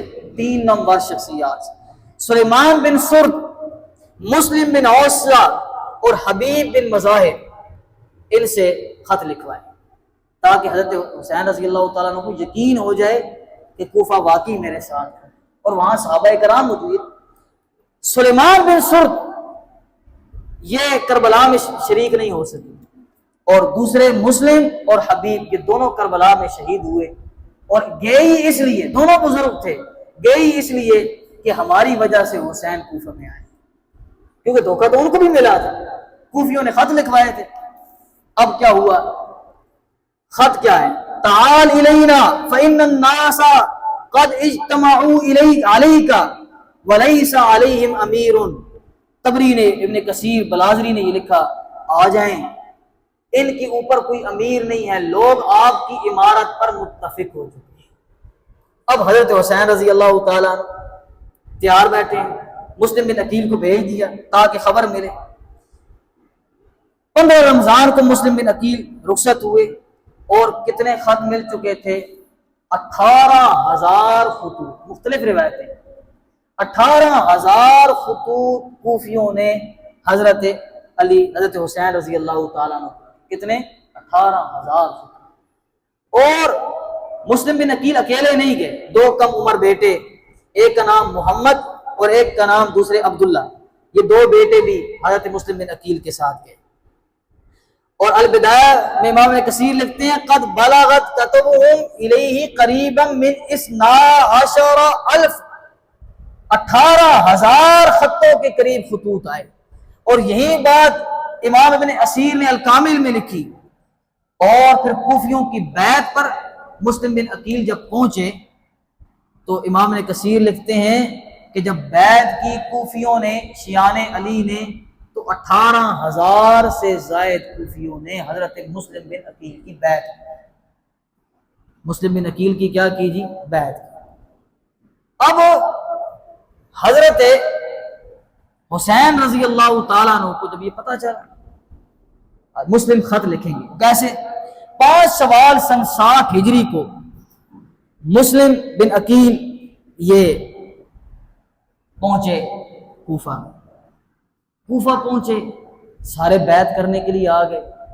حضرت مسلم بن عقیل نے وہاں سے خط لکھا اور کہا کہ آپ آ جائیں، حالات سازگار ہیں، فصل پک چکی ہے، بس کٹنے کا انتظار ہے۔ یہ احسان الیہ ظہیر رحمۃ اللہ علیہ کے دن، فصل پک چکی ہے، اب کٹنے کا انتظار ہے، آ جائیں۔ یہ سارے آپ کے انتظار میں بیٹھے۔ نعمان ابن بشیر رضی اللہ تعالیٰ عنہ کوفہ کے اس وقت گورنر تھے، اور آپ نے خطبہ دیا۔ یہ خطبہ اس لیے ذکر کر رہا ہوں کہ لوگ ان کے اوپر بھی اعتراض کرتے ہیں۔ نعمان بن بشیر نے خطبہ دیا اور کہا، لوگوں اگر تم نے بیعت کرنی ہے بیعت کرو، میں تم میں سے کسی کو کچھ نہیں کہوں گا، ہاں فتنے سے بچنا۔ کیا کرنا؟ فتنے سے بچنا۔ جب پتہ چلا شمر کو، ابن عبید اللہ ابن زیاد کو اور دیگر یزید کے قریبی ساتھیوں کو، تو انہوں نے یزید کو خط لکھا اور کہا کہ نعمان بن بشیر مسلم بن عقیل بغاوت کرنے آئے ہیں۔ کیا کرنے آئے؟ بغاوت کرنے آئے ہیں، اور نعمان ابن بشیر بڑی نرمی کا مظاہرہ کر رہے ہیں، لہٰذا آپ انہیں برطرف کریں۔ اس کے بعد یزید نے نعمان ابن بشیر کو برطرف کیا اور عبید اللہ ابن زیاد کو کوفے کا گورنر لگا۔ کیا کیا؟ عبید اللہ ابن زیاد کو کوفے کا گورنر لگا۔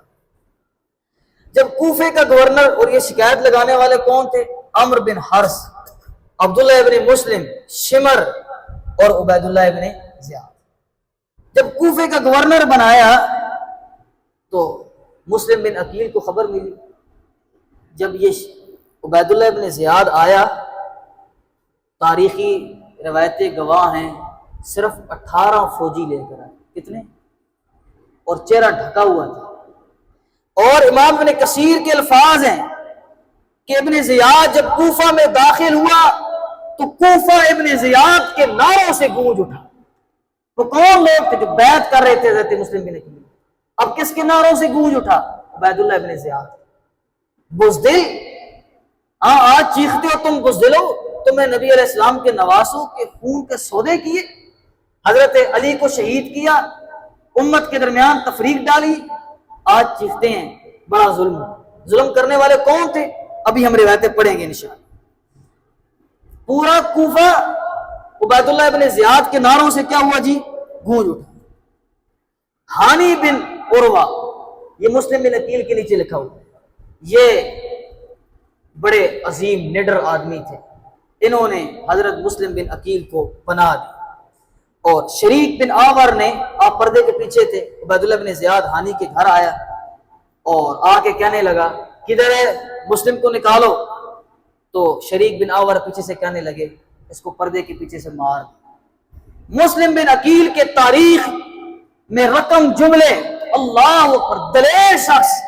مسلم بن عقیل نے کہا میرے نبی نے مجھے پیٹھ پر وار کرنا نہیں سکھایا، مر جاؤں گا لیکن عبیداللہ بن زیاد کی پیٹھ پر وار، یہ دلیر لوگ تھے۔ کیا ہوا؟ ہانی بن عروہ یہ گرفتار ہو گیا، پھر ان کو پھانسی ہوئی۔ حضرت مسلم بن عقیل ساری رات بھاگتے رہے۔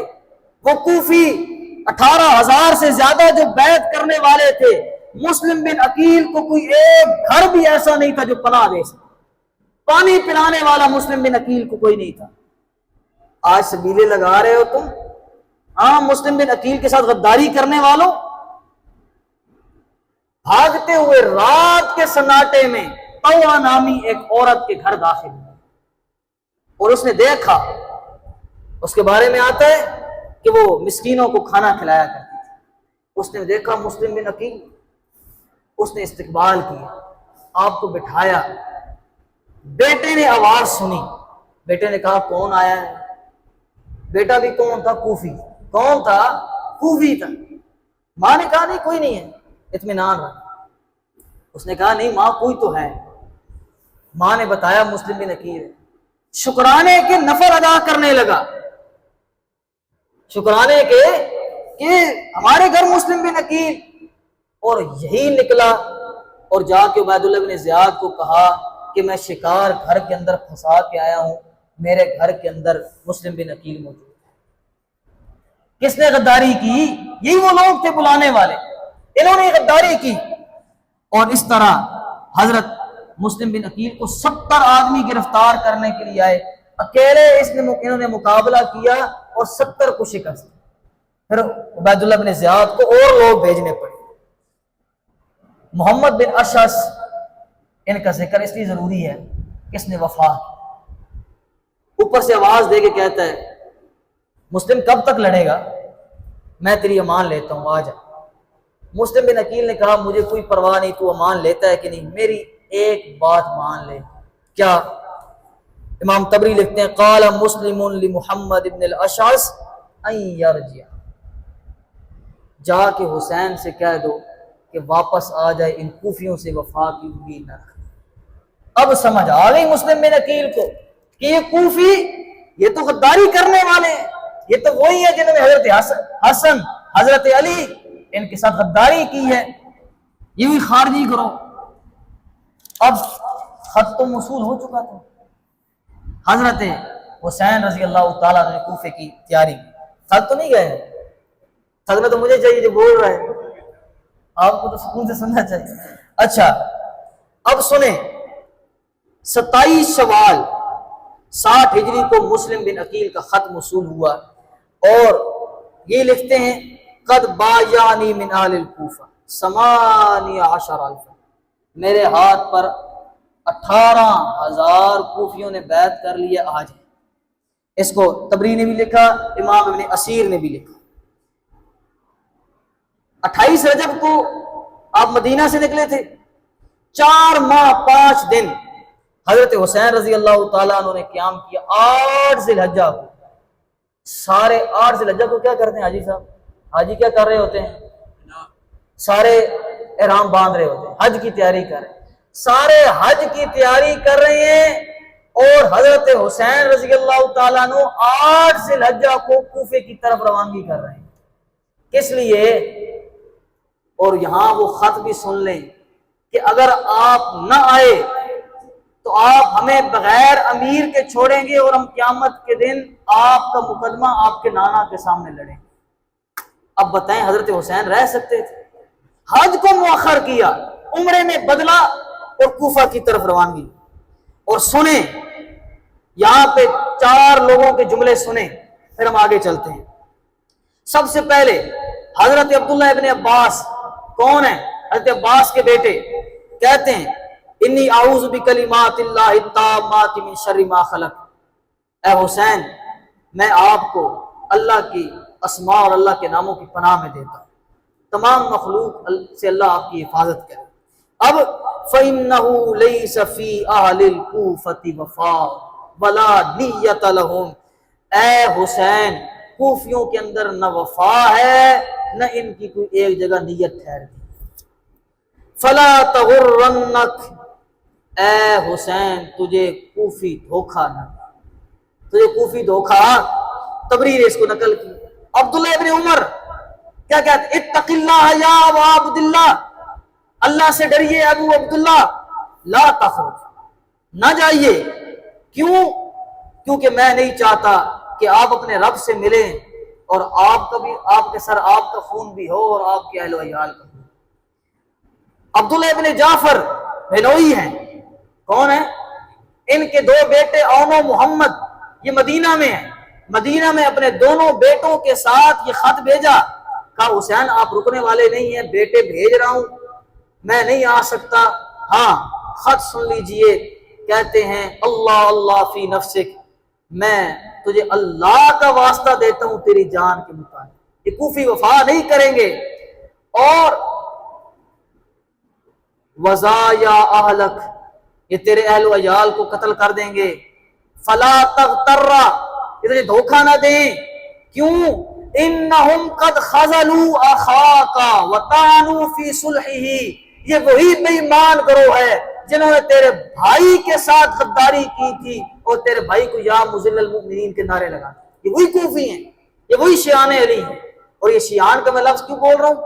یہ اگلا جملہ سنیں، ابو سعید خدری رضی اللہ تعالیٰ، تبری البدایہ والنہایہ، امام اسیر نے الکامل میں یہ قول نقل کیا، کہتے ہیں اے ابو عبداللہ انی لکم ناصح وانی علیکم مشفق، میں تمہیں نصیحت کرتا ہوں، میں تمہارا شفیق ہوں، میری بات سن لو۔ مجھے یہ بات پہنچی ہے کہ تجھے کوفے والے خط لکھ، قوم من شیعاتکم بالکوفہ، قوم من شیعاتکم بالکوفہ، تمہارے شیعوں میں سے جو کوفہ رہتے ہیں وہ تمہارے شیعہ وہ خط لکھ رہے ہیں، لیکن میری بات سن لے، فَإِنِّي سَمِعْتُ أَبَاكَ رَحِمَهُ اللَّهُ، یہ جملے سننے کے ہیں، جاگ رہے ہیں ذرا، عبداللہ ابن سبا والی بات یاد رکھنی ہے، میں نے آپ کے والد اللہ ان پر رحمت کرے، میں نے ان سے یہ جملے سنے تھے، وہ یقول بالکوفہ، وہ کوفہ کے متعلق کہہ رہے تھے، واللہ لقد مللتہم، اللہ کی قسم میں ان کوفیوں سے اکتا گیا ہوں، ان اپنے شیعوں سے اکتا گیا ہوں، وَأَبْغَضْتُهُمْ، میں ان سے بغض رکھتا ہوں، وَمَلُونِي وَأَبْغَضُونِي، وہ مجھ سے اکتا گئے ہیں اور وہ مجھ سے بغض رکھتے ہیں۔ حضرت علی سے بغض رکھنے والے کون؟ شیعان علی، کون؟ شیعان علی، آپ کا گروہ جو آپ کے ہاتھوں پر بیعت کرتے تھے، میں ان سے اکتا گیا ہوں، یہ مجھ سے اکتا گئے ہیں۔ وَمَا بَلَوْتَ مِنْهُمْ الْوَفَا، کبھی بھی ان سے وفا کو میں نے نہیں پایا، ان سے وفا کی امید ہی نہیں کی جا سکتی۔ اور جو کوئی ان کوفیوں کے ذریعے کامیاب ہونا چاہتا ہے تو فاز بالسہم الاخیب، وہ ایسا آدمی ہے جو بدبختی کے تیر پھینک رہا ہے۔ کیوں؟ کیونکہ واللہ ما لہم ثبات ولا عزم امر، اللہ کی قسم کھا کے کہتا ہوں ان کے اندر نہ ثابت قدمی ہے اور نہ کسی معاملے کے اندر ان کا پختہ عزم ہو سکتا۔ یہ وہ قوم ہے، کون؟ بلانے والے شیعان علی۔ محمد ابن حنفیہ کون ہیں؟ حضرت علی رضی اللہ تعالیٰ عنہ کے بیٹے ہیں، اوان قبیلہ ان سے منسوب ہے۔ یہ کیا کہتے ہیں؟ یا اخی، اے میرے بھائی، میں تجھے وصیت کرتا ہوں، ان اہل الکوفہ، جو کوفہ والے ہیں، قد عرفت غدرہم، میں ان کے دھوکے کو پہچانتا ہوں، میں ان کے مکر و فریب کو پہچانتا ہوں۔ کون سا مکر؟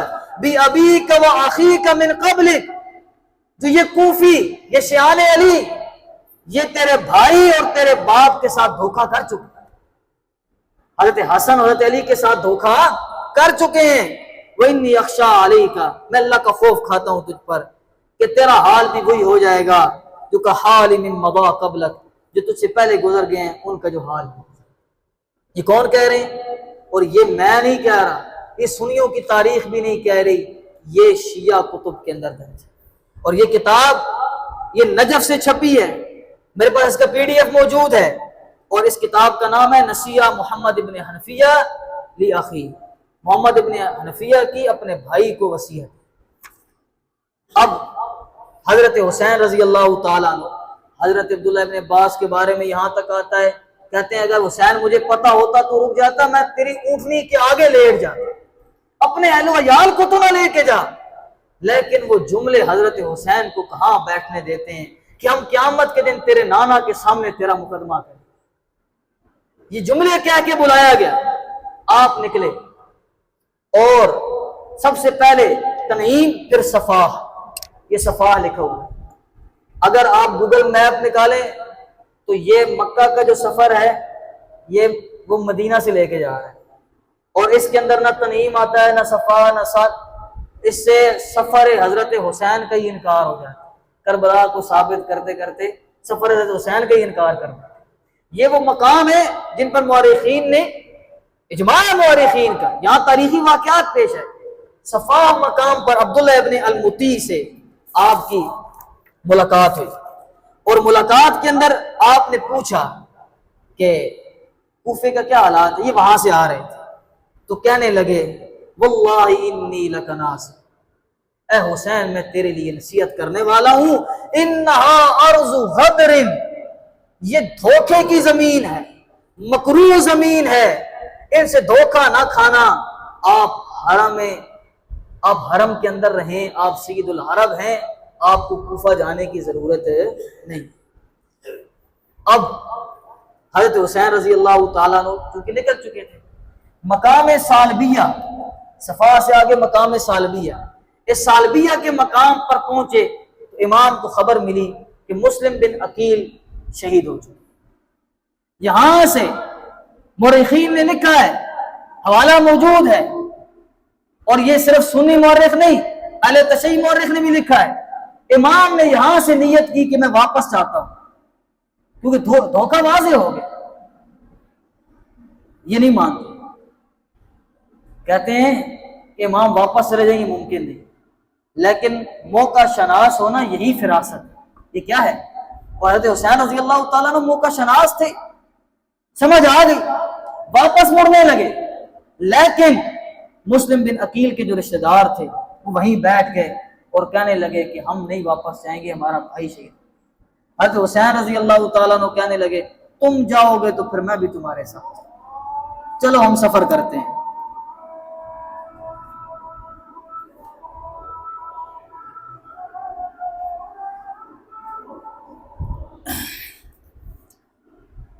اس کے بعد زبالہ، اس مقام پر دوبارہ آپ کو اطلاع ملی، وہ جو محمد ابن اشعث نے خط لکھا تھا، اور اس خط سے یہ بات واضح ہوگی کوفیوں نے بیعت توڑ دی۔ پھر بھی امام آگے بڑھتے رہے، ذو حسن کے مقام پر حر بن قیس کے لشکر سے سامنا ہوا۔ کس کے لشکر سے؟ حر بن قیس، یہ پہلا لشکر ہے۔ آگے قادسیہ کے مقام پر عمرو بن سعد کے لشکر سے بھی سامنا ہوا۔ ان دونوں لشکروں کے سامنے امام نے 3 شرائط رکھی۔ کتنی شرائط رکھی؟ 3 شرائط۔ پہلی شرط، مجھے چھوڑ دو میں واپس لوٹ جاتا ہوں، مجھے چھوڑ دو میں واپس لوٹ جاتا ہوں۔ دوسری، مجھے یزید کے پاس بھیجو، میں اس سے بات چیت کرتا ہوں، یزید کے پاس بھیجو، اس سے بات چیت کرتا ہوں۔ اور تیسری یہ ہے کہ مجھے اسلامی سرحدوں پر بھیج دو، میں وہاں اسلام کے لیے لڑتے ہوئے شہید ہو جاؤں۔ 3 شرطیں امام نے پیش، کتنی؟ 3۔ اور اس کے حوالے ڈھیر حوالے ہیں، طبری نے لکھا، ابن اسیر نے لکھا، ابن کثیر نے لکھا، ابن جوزی نے لکھا، شیعہ کتب میں الارشاد میں مقتل حسین ابو مخنف نے لکھا، اور پھر لہوف، یہ کتاب ہے ابن طاووس کی، اس نے لکھا، بہار الانوار میں ملا باقر مجلسی نے لکھا۔ اس لیے کہ 3 شرطوں کا بھی انکار کیا جاتا ہے۔ یہ 3 شرطیں امام نے پیش کی، لیکن 3 شرطیں امام کی نہیں مانی۔ اب یہاں پھر نازک موڑ، پھر کوفیوں کی غداری آ رہی، پھر کوفیوں کی غداری آ رہی۔ کیوں نہیں مانی گئی 3 شرطیں؟ اب آپ نے ذرا توجہ کرنی ہے۔ سفر کہاں کا کر رہے ہیں؟ مکہ سے کہاں کا سفر کر رہے ہیں؟ کہاں کا؟ کوفے کا. کہاں کا؟ کوفہ وہ اوپر ہے. سہاسن قادسیہ کے سامنے کوفہ لکھا ہوا ڈبے. سفر کہاں سے کر رہے ہیں؟ مکہ سے. کہاں کا کر رہے ہیں؟ کوفہ کا سفر کر رہے ہیں. کوفہ یہاں پر ہے، اس سے آگے عزیب ہے، اس سے آگے کسر مقاتل ہے، اس سے آگے پھر کربلا ہے. درمیان میں وہ سائڈ پر لکھا ہوا کتنے 90 سے 80 کلومیٹر کا فاصلہ ہے. کوفے اور کربلا کا کتنے کلومیٹر کا فاصلہ ہے؟ 90 سے 80 کلومیٹر کا فاصلہ. اور وہ پیدل مجھے بتایا جائے، اس سوال کو حل کیا جائے، اسی سوال سے بھاگتے ہوئے گوگل میپ سے نقشے نکلے. وہ سوال یہ ہے کہ امام جہاں کوفہ رہے تھے کربلا کیسے پہنچے؟ امام کہاں جا رہے تھے؟ کوفہ جا رہے تھے. کربلا کیسے پہنچے؟ تمہارے پاس اس کا جواب نہیں، ہم دیتے ہیں. امام نے اگلا رخ اس لیے کیا تھا کہ امام اگلا راستہ حلب بالا بد سے ہو کر شام یزید کے پاس جانا چاہتے تھے. کیوں؟ آمنے سامنے بات چیت ہو. کیا ہوگی؟ آمنے سامنے بات چیت ہوگی.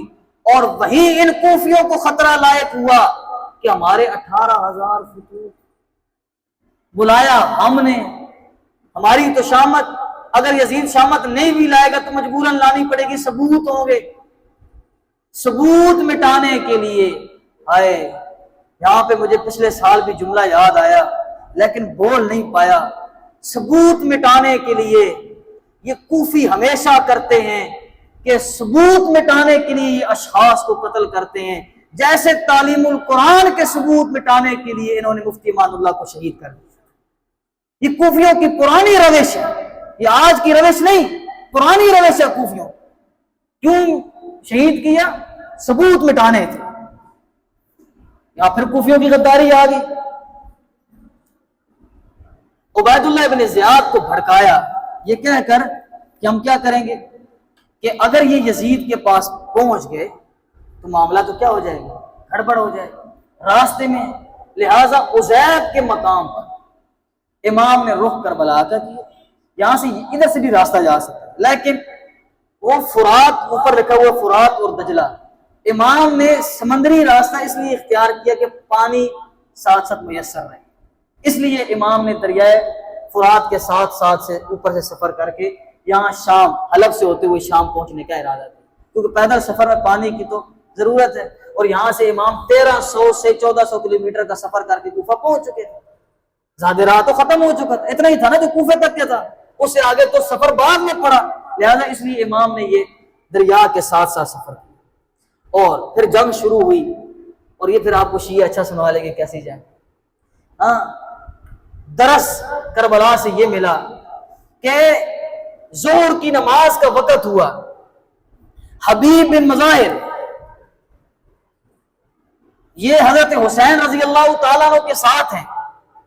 آپ نے اس جنگ کے دوران یعنی ابھی حالات بن رہے ہیں کربلا کے میدان میں گھیراؤ میں نماز پڑھنے کی نیت کی تو عبید اللہ ابن زیاد اور ایک شامی معین نامی ایک شامی بولا اور کہنے لگا تمہاری نماز کہاں قبول ہوتی ہے؟ تمہاری نماز کہاں قبول ہوتی ہے؟ اس پر حبیب نے جواب دیا اور مٹی اٹھا کے اس کے منہ کے اوپر ماری اور کہا ہماری نہیں قبول ہوتی تو پھر تیری قبول ہوتی ہے. نبی کے نواسے کی نماز قبول نہیں ہوتی تو تیری ہوگی. اس پر اسے غصہ آیا اور اس نے حبیب بن مظاہر کو نیزہ مارا. آپ شہید، بزرگ صحابی تھے، بزرگ شخصیت، یہ آپ شہید ہوئے. اور پھر حر بن قیس آگے بڑھا. حضرت حسین رضی اللہ تعالیٰ عنہ غم میں نڈھال اور اسی موقع پر امام نے صلاۃ الخوف ادا کیا ادا کی؟ صلاۃ الخوف. یہ وہ نماز ہے جب آپ خوف کی حالت میں ہوں تو ایک مخصوص طریقہ ہے کہ آدھی کمک آپ کے ساتھ نماز پڑھے اور آدھی پیچھے دشمن کے خلاف کھڑی ہو جائے، پھر وہ آئے اور یہ چلے. یہ صلاۃ الخوف ہے. معلوم یہ ہوا کہ سبق یہ دیا کربلا کے اندر بھی کہ کچھ بھی ہو جائے نماز تمہاری نہیں چھوٹی. یہ درس ہے کربلا. یہ کیا ہے؟ درس، مقصد نہیں، درس.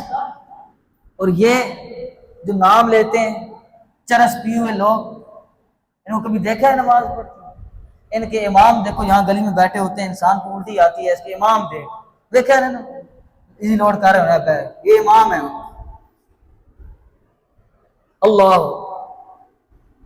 وقت گزر گیا ہے، میں نے آپ کو حضرت زینب اور حضرت زین العابدین کا خطبہ سنانا ہے۔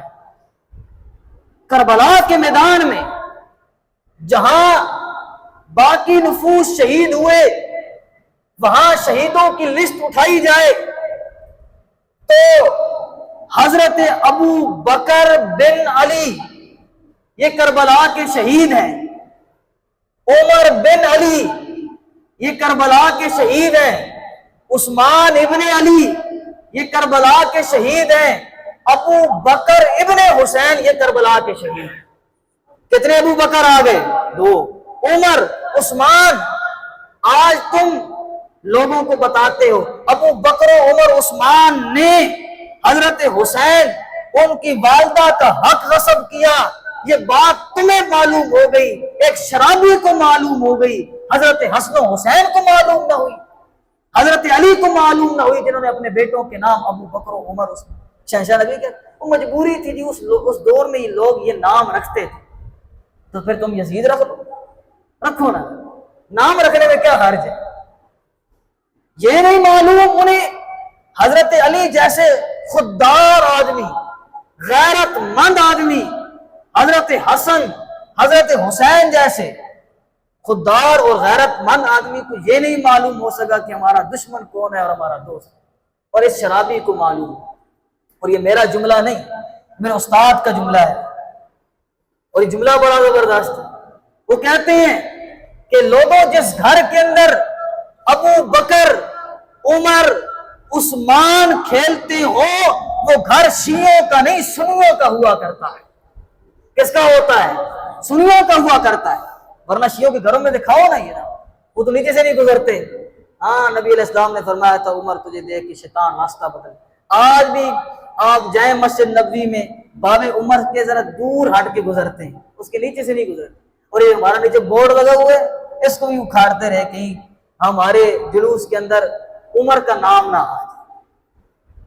یہ کربلا کے شہید ہیں، ظلم و ستم کی ایک داستان ہے، چھوٹے بچے سے لے کر بڑے تک سب کو خون کی ندیوں کے اندر بھگو دیا گیا، اور یہ سانحہ عظیم سانحہ ہے عمر، اور ہم اس سانحہ پر یہ بات وثوق سے کہتے ہیں۔ میں نے آپ کے سامنے پورا نقشہ پیش کیا کہ کنہوں نے شہید کیا، ہم پھر بھی یہ اعلان کرتے ہیں کہ جن لوگوں نے سیدنا حسین رضی اللہ تعالیٰ عنہ کو شہید کیا یا آپ کے قتل کے اندر ملوث تھے، آپ کے قتل کے اندر معاون تھے، اللہ کی ان پر لعنت برسے۔ سارے کہیں آمین۔ اللہ کی ان پر لعنت برسے۔ ہم حضرت حسین رضی اللہ تعالیٰ عنہ کے ساتھ حشر چاہتے ہیں، ہم یزید کا دفاع بھی نہیں کرنا چاہتے، ہاں ہم امیر معاویہ رضی اللہ تعالیٰ عنہ پر انگلی نہیں اٹھانے دیں، اور وہاں تک میں آپ کو لے کر آیا اور میں نے ان کو باز کی طرح نکالا ہے کہ یہ وہ کوفی، وہ شیعان علی جو غدار تھے، یہی بلانے والے، یہی شہید کرنے والے، یہی امت کے درمیان تفریق تفرقہ پہلا فرقہ بنانے والے، امت کے اندر توڑ ڈالنے والے یہی لوگ۔ اور یہ میں نہیں کہہ رہا۔ آخری بات، حضرت زین العابدین کا بازار کوفہ میں خطبہ سن، دوبارہ کوفہ کے اندر، کیونکہ گورنر ہاؤس تھا کوفہ، عبیداللہ بن زیاد کے پاس لایا گیا۔ امام زین العابدین، میری گواہی معتبر ہے، یہ امام زین العابدین کی گواہی معتبر ہے، بولو امام زین العابدین کون ہے؟ حضرت حسین کے بیٹے۔ کس کے بیٹے ہیں؟ حضرت حسین کی۔ یہ لقب ہے زین العابدین، اور آپ کا نام کیا ہے؟ علی۔ نام کیا؟ علی بن حسین بن علی، یہ ان کا نام۔ یہ بیمار تھے، اس لیے یہ بچ گئے۔ کوفہ کے بازار کے اندر انہوں نے دیکھا کہ جب یہ ظلم و ستم کی داستان برپا ہونے کے بعد ہم کوفہ میں پہنچ رہے ہیں، اب کوفی لوگ، وہی لوگ دوبارہ پرانی رونے لگے۔ کیا کرنے لگے؟ رونے لگے، اوزاریاں کرنے لگے۔ تو یہ امام زین العابدین کا خطبہ ہے، کہنے لگے ایھا الناس، اے لوگو، من عرفنی فقد عرفنی، جو مجھے جانتا ہے اسے پتا ہے میں کون، وہ جانتا ہے کہ میں کس کا نواسا ہوں اور میں کس کی نسل میں سے۔ میں فانا علی بن الحسین، میں علی بن حسین ہوں، اور میں کون ہوں؟ میں اس کا بیٹا ہوں جس کی حرمت کو تم لوگوں نے پامال کیا۔ کیا کیا؟ تم لوگوں نے وہ نعرے لگا دیے۔ اور میں وہ آدمی ہوں کہ جس کا خون بہایا گیا، انب ابن المذبوح، اور میں اس کا بیٹا ہوں کہ میرے باپ کو کربلا کے میدان میں ذبح کر دیا گیا۔ سنو اے لوگوں نے یہ خطبہ سن کے رونا شروع کر دیا۔ کوفی نادم ہوئے اس خطبے کے بعد، اس فصاحت کے بعد، اس بلاغت کے بعد، تو حضرت زین العابدین کہنے لگے اتبکون، تم روتے ہو اور تم نوحہ کرتے ہو، من قتلنا غیرکم، اور تم رونے والو، او کوفیو تم رو رہے ہو تو پھر ہمیں قتل کس نے کیا ہے؟ تمہارے علاوہ ہمارا قاتل کون ہے؟ پہلے قتل کرتے ہو، پہلے دھوکے دیتے ہو، اور پھر تم کیا کرتے ہو؟ آنسو بہاتے ہو۔ یہ اس کو اہل سنت نے نہیں، اہل سنت کی کتابوں میں سے طبری نے نقل کیا، اور پھر شیعہ کتب میں بہار الانوار میں اس کو نقل کیا گیا، طبرسی نے اس کو نقل کیا کہ امام زین العابدین کا یہ کوفہ میں خطبہ موجود ہے۔ اب سنیں دوسری گواہ حضرت زینب اللہ عبداللہ ابن جعفر، آپ کی بیوی اون محمد کی ماں حضرت حسین کی بہن، یہ بیان کیا کرتی ہے بازار کوفہ میں، یا اہل الکوفہ، اے اہل کوفہ، یا اہل الخطر والغدر، اے دھوکہ دینے والو، ان اللہ لا یحب کل ختال فخور، اے قتل کرنے والو، دھوکہ دینے والو، اتبکون، تم روتے ہو؟ سنو تم رونے والو سنو، تمہاری مثال اس عورت کی سی ہے جو اپنا سود گاڑتی ہے، پھر اسے خود توڑتی ہے اور پھر اس پر آنسو بہاتی ہے۔ تم نے ہمیں بلایا، کربلا میں تنہا کیا، فوج عمر ابن سعد کے پیچھے کھڑے ہو گئے، قادسیہ کے مقام پر، ذو حسن کے مقام پر، یزیدی لشکر میں کھڑے ہو گئے، اور آج تم رو رہے ہو؟ تمہیں شرم نہیں آتی؟ یہ اگلے جملے سنیں، اگلے جملے سنیں اور پلے باندھیں، اور یہ پہلے حوالہ سن لیں۔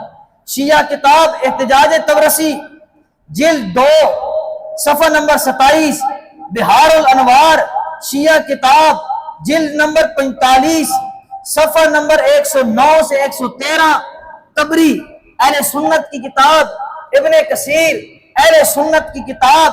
حضرت زینب کے اگلے جملے سنو، کہنے لگی تم رو رہے ہو، تم پر رونا حرام ہے، تمہارے آنسو کبھی خشک نہ ہو، تمہاری آہیں کبھی خاموش نہ ہو، پھر تمہاری مثال اس عورت، دوبارہ اس مثال کا ذکر، تم روتے رہو، تمہارے آنسو کبھی خشک نہ ہو، تم پیٹتے رہو۔ آنسو خشک ہوئے؟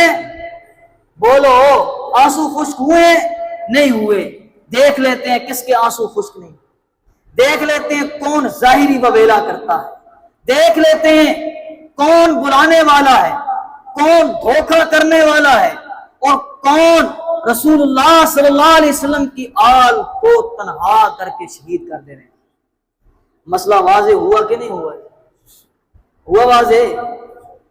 پریشان ہو گئی، بولا میں نے، مسئلہ مجھے، تھکا میں ہوں، ان کے نام میں لیتا رہوں، پریشان آپ ہو گئے۔ مسئلہ واضح ہوا کہ نہیں ہوا؟ ہوا نا جی انشاءاللہ۔ ہاں، میں نے آپ کے سامنے شروع میں یہ بات ذکر کی تھی کہ یہ باریک دھار ہے، اور ہم نے اپنی آنکھوں سے دیکھا اس باریک دھار کے بعد کوئی ناسبیت کی طرف گرا، کوئی رافضیت کی طرف۔ اس باریک دھار کے اوپر کھڑا ہونا ہے، اور باریک دھار کیا ہے کہ آپ ناسبی بن کے اہل بیت کی گستاخی نہ کریں، حضرت حسین رضی اللہ تعالیٰ عنہ کو باغی نہ بنائیں، اور آپ رافضی بن کے صحابہ کرام کی گستاخی، یہ باریک دھار ہے، اس کے اوپر کھڑا ہونا ہے۔ اور پورا واقعہ کربلا ہو گیا، کسی صحابی پر تنقید ہوئی ہے؟ بولے سنا ہے کہ صحابی کی گستاخی ہوئی ہے؟ معلوم ہوا واقعہ کربلا بغیر گستاخی کے بیان ہو سکتا ہے۔